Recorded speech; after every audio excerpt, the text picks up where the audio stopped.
Sushant Singh Rajput case में महेश भट्ट की जांच के दायरे में है। यह कोई पहला मौका नहीं जब महेश भट्ट का नाम किसी विवाद में फंसा हो।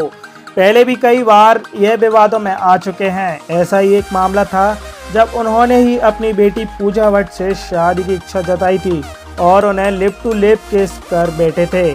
तो आइए जानते हैं कि उन्होंने आखिर ऐसी बात क्यों कही थी और वे अपनी बेटी से क्यों शादी कर लेते। महेश भट्ट ने एक फिल्म मैगजीन में के लिए अपनी बेटी पूजा भट्ट के साथ एक बोल्ड फोटोशूट किया था। इस फोटोशूट में वह पूजा भट्ट के लिए लिप टू लिप किस करते दिखाई दिए थे।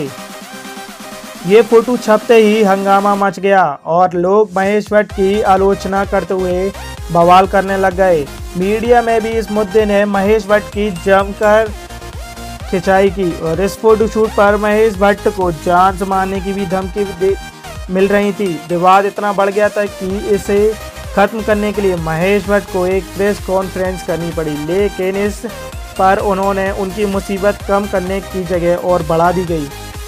दरअसल प्रेस कॉन्फ्रेंस में महेश भट्ट ने यह बात कह दी कि अगर पूजा मेरी बेटी नहीं होती तो मैं उससे शादी कर लेता। इसके बाद तो ऐसा तमाशा हुआ कि महेश भट्ट फंसते चले गए। उस प्रेस कॉन्फ्रेंस के बाद महेश भट्ट और उनकी बेटी पूजा भट्ट को लेकर विवाद थमने का नाम ही नहीं ले रहा था। बाद में महेश भट्ट ने अपनी सफाई में कहा कि फोटोशूट के बाद जिस तरह से उन पर आरोप लगाए गए उससे वह डिप्रेशन में चले गए थे और उसी डिप्रेशन की वजह से उन्होंने पूजा से शादी करने जैसा बयान दे दिया था। बता दें कि रिया चक्रवर्ती से नज़दीकियों को लेकर महेश भट्ट का भी नाम सुशांत सिंह राजपूत के निधन मामले में लिया जा रहा है।